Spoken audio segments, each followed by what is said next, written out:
Smile, John. Good evening. It's July 30th, 2025. It's my pleasure and honor to be speaking with Mr. John J. Jeckovich. We're in Studio 6B and it's Wednesday. How are you doing today, Mr. Jeckovich? What? How are you doing today? Good, very good, thank you. I heard you had a special visitor today. Amber, yeah. What'd you and Amber do today? Well, she slept again. Okay. Did you do anything else? Yeah, she's what'd she do? Oh, she had to go ministry tonight. Oh, okay. And she's studying a book. Okay, studying the Bible. Yeah. Okay, that's great. So you had a nice day then, right? Yeah. Yeah, good. Mr. Jeckovich was from Company H, the 2nd Battalion of the 291st Regiment of the 75th Infantry Division of the U.S. Army during World War II. Mr. Jeckovich lives by the motto, yesterday is history, tomorrow is a mystery, and today is a gift. We had several text messages. You want me to read your book, or Yeah, right, yeah. did you want to answer some text? Answer the text. Okay. Okay. When you were a boy, Mr. Jeckovich, did you participate in the Boy Scouts? No. Why not? Well, my brother did, and I didn't want to get into it. Okay. When you were a teenager, were you rebellious? No. No. Okay.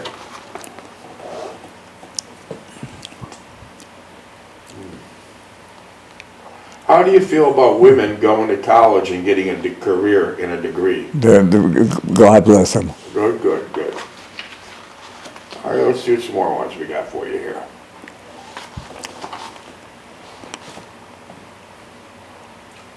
What was the worst job you ever had? Worst job I ever had. Yeah. Cleaning up the piss the kids made on the floor. Okay, where was that at? In front of the theater. Oh, when you were an usher, right? Yeah. Have you ever been fired or quit a job before? No. No. Uh-huh. What was the most rewarding job you ever had? Most rewarding job I had. Yeah. I started this project and I finished it. Okay. Okay. What are your views on work ethic? Do the best you can. Do the best you know how. How did you like school and what were your favorite subjects? English was my favorite subject. I like school. You like school? Mr. Finger, Mr. Gungle, you know. Okay. What was your first job in high school? My first job in high school? Yeah. My first job in high school? Oh. Well, what was that? Delivering papers. Delivering papers, and what kind of papers were they? Janet Glasinski. Okay, that was a Polish paper, right? Yeah. Uh-huh. Wow. And how many were on your route? 5? How many paper subscribers did you have in your route? How many was your delivery of your papers? 150. Okay. 26. Okay. And what tips would you give a younger person on trying to get a job? Another person trying to get my job? No, no, no. What tips would you give a younger person today who's looking for a job? Take out what you think you can capable of doing and do the best you can. Okay. Okay. How'd you go about selecting friends during high school? Friends? How'd you go about selecting your friends during high school? I was very selective. I see.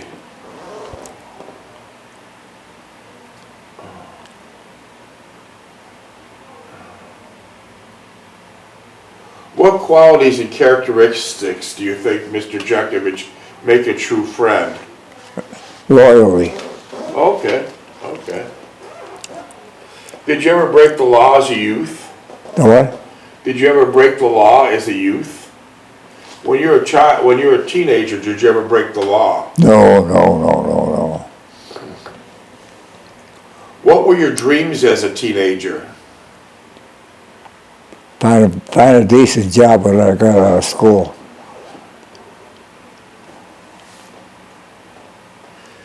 What would you teach a child about gambling? Do you think, do you believe in gambling? No, no. Oh, good. Did you have any hobbies or special interest when you were a child? Hobbies? Yeah, when you were a boy. Electrical, I had a electric set. I had a electric set. Uh-huh. What did you do for fun as a teenager? Fun? Mr. Jeckovich, what did you do for fun as a teenager? Fun? Yeah, as a teenager. In the wintertime, we ice skated on a creek. Summertime, we went swimming. Summertime, we was building stuff outside. Uh-huh. Mr. Jeckovich, what do you know now that you wish you'd known when you were young? Get more experience in more things. Okay.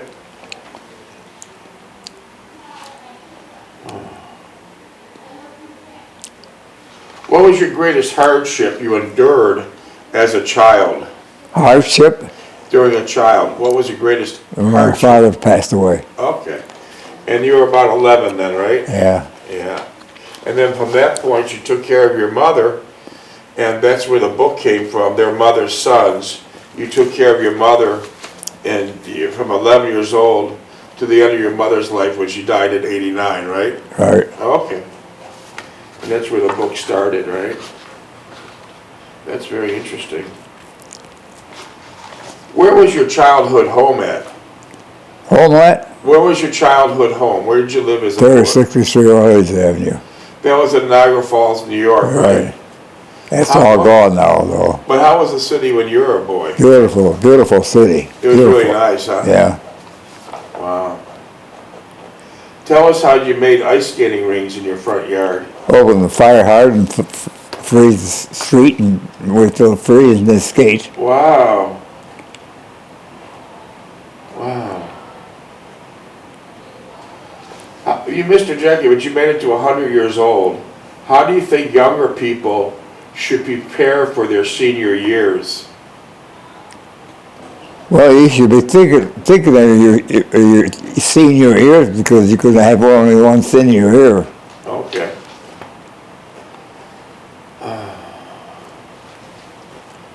Oh, that's a good question.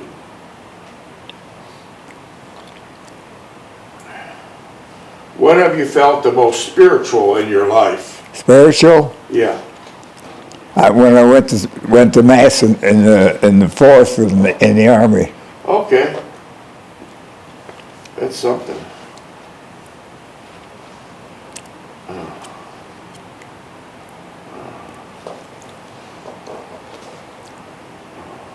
What was your favorite president, U.S. president?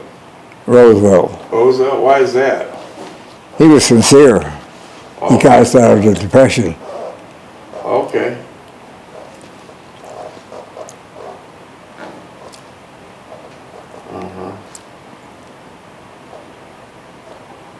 Do you remember the best book you ever read? The best book I ever read? Yeah.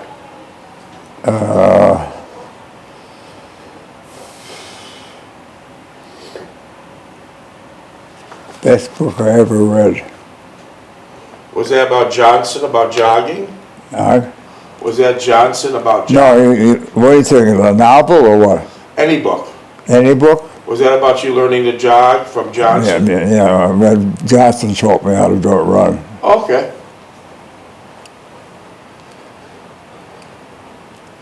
Mr. Jeckovich, how long were you married for? 69 years. Describe your marriage proposal. I asked Delphine for marriage in the Basilica. This Basilica Tonawanda, Roman Catholic Basilica, and then he went down the altar and prayed for long and happy marriage. I guess those prayers were answered, right? Yes, 69 years, yeah. Last year there was 90,000 divorces in Florida. What are your views on separation and divorce? Money.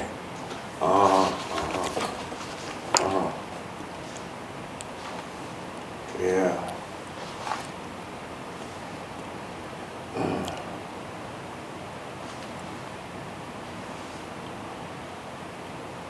Mr. Jeckovich, do you remember your first date and who was it?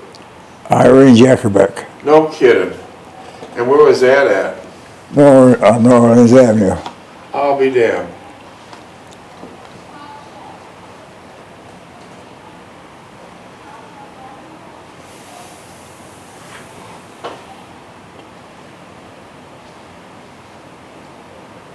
What is your favorite memory of your parents? They were kind and generous and loving. Beautiful. Beautiful.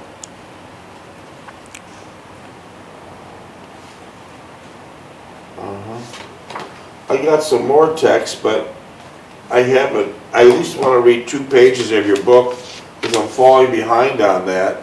We're on chapter 8, and we're on page 207. How many pages was your book? 849. Okay. Well, we read the whole book in its entirety already, 600 YouTubes, and now we are going to read it the second time around. And we're on chapter 8. It's Jeans, Sonnetas, and Bombers. Mr. Jeckovich is in Haverfordwest, In England. Wales, and he met a really nice lady there named Jean Rowan Young. So I'm going to pick it up from there. She found the number and got the operator, Haverfordwest 197. She repeated the number twice to the operator and police on a cab to 47 Abercastle Road. She then repeated the cottage address again. Is that where Jean lived? Yeah. What was the cottage like? Modest. How many bedrooms? 2 bedrooms. Did it have a kitchen? Kitchen. Did it have a bathroom? Central heat. Did it have a bathroom? Oh, yeah. Okay. Pembroke House, please, she stated, as we sat in a rather cramped rear seat. I thought it was great for being cramped as we were. Jean skirts would have a tendency to be pulled upward. The ride downward, several tears were exhilarating, to say the least, and Jean kept looking at me and smiling each time the driver took a sharp curve, almost leaving the road and heading for one of the cottages. So when you're driving from Jean's house to Pembroke House, the cab driver was kind of reckless. Yeah. Do you remember that ride? Yeah. Well, he knew the route, so he's sure of it. Yeah. Was it a gas or diesel engine? Gas. Yeah. It was a very small car, right? Yeah. I was holding Jean's hand and noticed she was wearing nail polish, a light pink, and which was very appealing and appropriate. We finally reached the hotel, which was in the center of town, and I attempted to pay the driver. I finally gave up and handed him a fistful of change to Jean to sort out and pay the cabbie. As we entered the lounge, I was impressed with the huge log fire blazing in the mammoth wall-sized fireplace. It felt warm and very friendly, where one could sit and stare into the radiant glow. We were escorted into the dining room, which was large and spacious, and I was immediately drawn to the old world original beam ceiling. The beams must have been 3 feet across, were huge, which added a great deal to the atmosphere and nuance to the dining room area. Do you remember those big beams? Oh, yeah, they're all 6 by 6s. How old do you think those were? Probably 100 years old. Jeez. You think that place called the Pembroke House is still there? Oh, I don't know. Our table seated 2, and Jean began looking at the menu that was placed before us. What would you like? She questioned, as her polished nails fingered the large-sized menu card. You order, I replied. I don't believe I understand the menu description. She smiled and said she would surprise me. She ordered, and I watched her, and I began to think of what Providence had brought both of us together. It looked like another match made in heaven.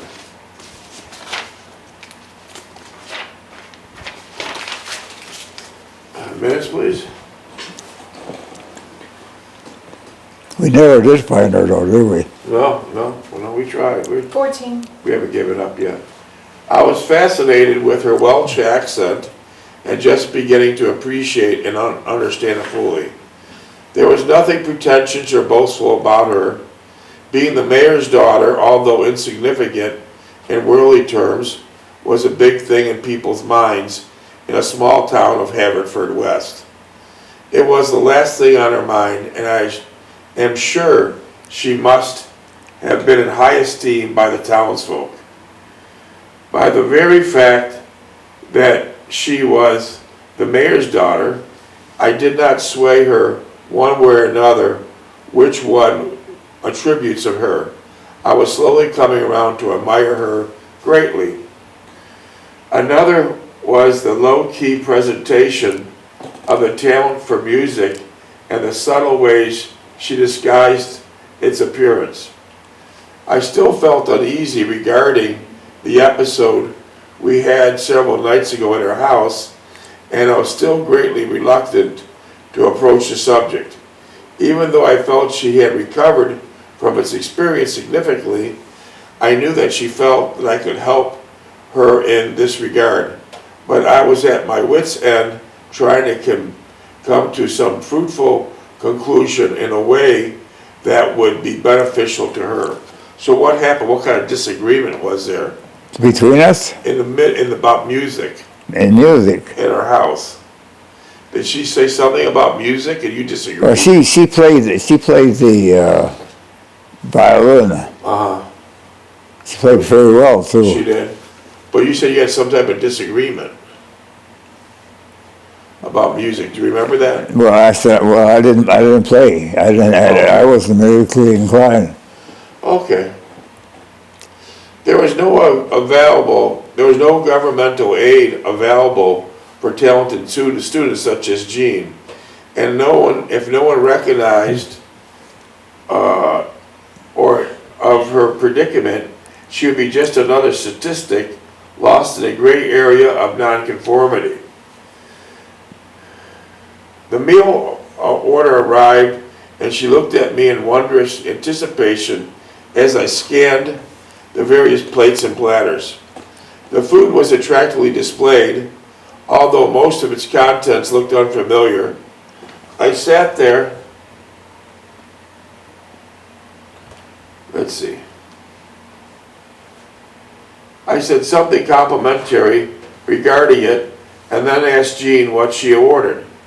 She listed it briefly and hurriedly for tender lamb shanks and a delicate green curry sauce and poached sea bass on a cumin-scented carrots. I wondered at her culinary and creative talents and only mentioned them briefly, saving it for another day. There was also the most exotic baked imaginable, most I've had ever tasted before. As I sat there, gorged myself on the delicious, mouth-watering selections presented, Jean advised me to partake of the puddings. How were the puddings? Plum pudding was good. Really good, huh? Do you remember what kind you had? Plum. Okay. There were several to choose from: lemon, suet plum, rice, and tapioca. As it turned out, tapioca became my favorite, with the rice pudding coming in a strong second. One of the friendly servers, who was attired in headscarf and frilly white apron, gave us a short history of the evolution of pudding. Wow. What was the evolution of pudding? Do you remember? Evolution of pudding? Yeah, do you remember? Who started it? Yeah. It says here It's probably a family tradition. Okay. The earliest pudding, according to this friendly server, were the 14th century sausages, which evolved over 200 years and gradually turned into a form of a dessert, boiled in a bag or cloth. Then, as the process became more sophisticated, the pudding was placed in a buttered bowl, covered with a cloth, and steamed. Finally, in our own times, it was baked, chilled, and coated with a mixture of eggs, sugar, and scalded milk, invariably became custard. That's interesting. She concluded by saying that all the puddings take a long time to cook and are warm, very filling, and inexpensive. She also warned us not to eat too much of one kind, as it would be too filled to savor our remaining assortments. Wow, that's interesting. So they had a big selection of puddings. Yeah. Minutes, please.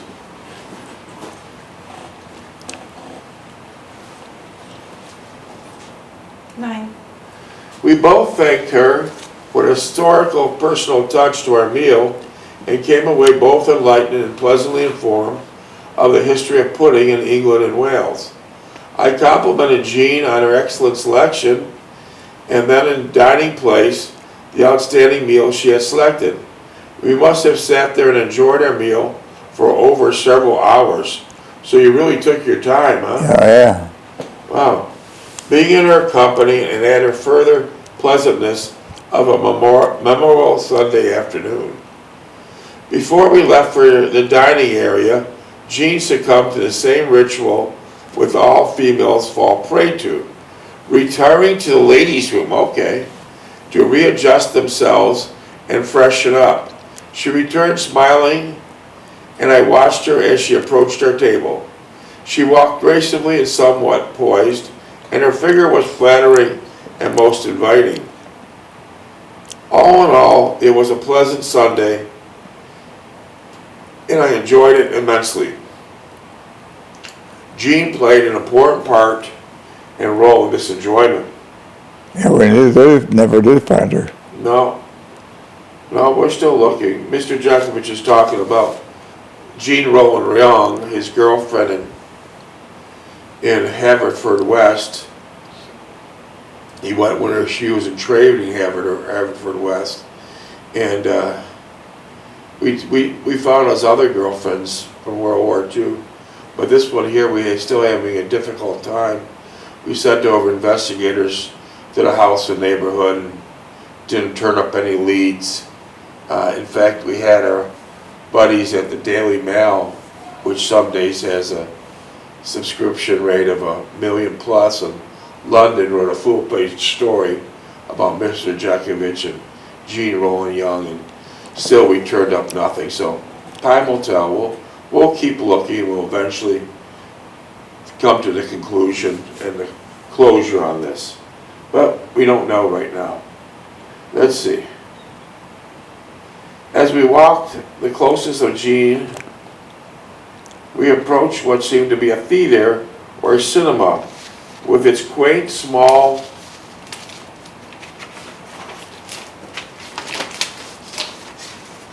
marquee announcing that Mrs. Miniver. What's that? Mrs. Miniver, yeah. Mrs. Miniver was playing here today and tomorrow on an exclusive tour, not to be seen again for several months. I did not tell Jean that I had seen the movie with Anne 6 months ago to the day. She became excited, and at the thought of seeing her favorite movie star, Greer Garson, again, and asked if we might go see it. Who was Greer Garson? That was a movie star. From the United States? Yeah. I'll be damned. I smiled at her childlike glee to attend the movie and stood in line to obtain the tickets. As I purchased the tickets, I discovered that the preferred seats were in the balcony. Were the balcony allowed smoking? Yes, that's where it was, yeah. Nobody smoked though. No? Okay. Just the opposite of our theater order. Climbing the stairway leading to the balcony, I again noticed Jean's shapely figure. We came in the middle of the news showing the fighting in the Hertingen forest, and well as bomber raids on the cities inside Germany. The elderly German gentleman escorted to our seats, and we settled into them. I noticed that the balcony was less than a quarter full, As a matter of fact, there were perhaps only 20 people scattered about the darkened semicircle room. So not many people. No. After a while, with the special attraction starting, I put my arm around Jean's shoulder with the other hand in mine and began touching her gently. She turned and smiled, and having seen Mrs. Minerva several times already, my interest and attention were directed into different channels.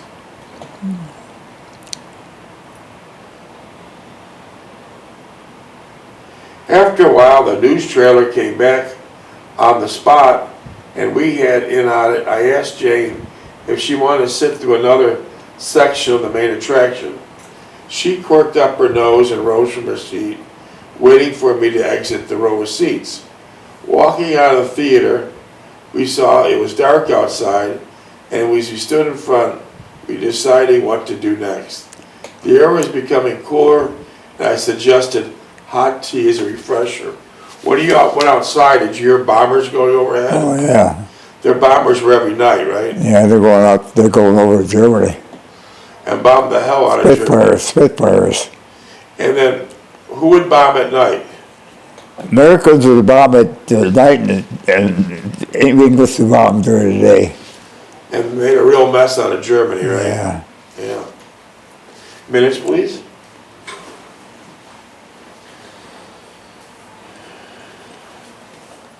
Three. We walked for a while and came to Castle Square. Do you remember Castle Square? Yeah. On the same side of the street was a Castle Hotel and Lounge. Nestling in the foreground was a magnificent, awe-inspiring Norman Castle. Do you remember the Norman Castle? Yeah, it was an old castle there. They had a lot of castles over there. Did it get bombed? Well, they must have missed a couple of them. They didn't hit any churches, though. That's good. As we entered the lounge, we could see that it was furnished and the medieval castle might have been. Did you go inside the castle? Yeah. How did it look? It was old. It was old, misty looking. How was the furniture? Furniture was old-fashioned. Did you have to pay for admission? No, we just walked in. Okay. There were large iron statues in front in the form of kings and squires distributed about the room. The ceiling was expansive and decorative, with huge wooden beams spanning its entire length. Suspended from the ceiling were huge crystalline chandeliers illuminating the entire room in a subdued light. About how old do you think that castle was? I'd say 100 years old. Wow. They kept it up, though. Was someone living in it, or was it just... Yeah, it was something. There was others in there, yeah. Did you see many castles in Haverford? Oh, yeah. Yes. Minute and a half. So, about how many castles did you see in Haverfordwest? How many castles I see? About 20. Wow. And how big were they? Some were small, some were medium. So they had some small castles. Oh, yeah. Did any of them have moats around them? Oh, yeah. They did. Well, most of them were just, that was security. And then there was a drawbridge over it. Ah, wow. And so you tell me during all this war they never were bombed? No. Wow. Was there any bombing going on in Haverfordwest? Yeah, because we were in an air raid shelter for a while, too. What was the air raid shelter like? It was down in the basement. I see. Did the houses in Haverfordwest have basements? No. No. Did they have indoor plumbing? Yeah, the indoor plumbing. Wow. They had the stoves in every room, though. No TV invented No, yet? no. Was there many automobiles in Haverfordwest? No, all bicycles, all bicycles. Did you see any automobiles? No, bicycles. I'll be damned, minutes. 15 seconds. So did you enjoy Haverfordwest? Yeah, I did, yeah. Describe the streets. It was beautiful, it was friendly, homely, What were the streets made out of? cobblestones.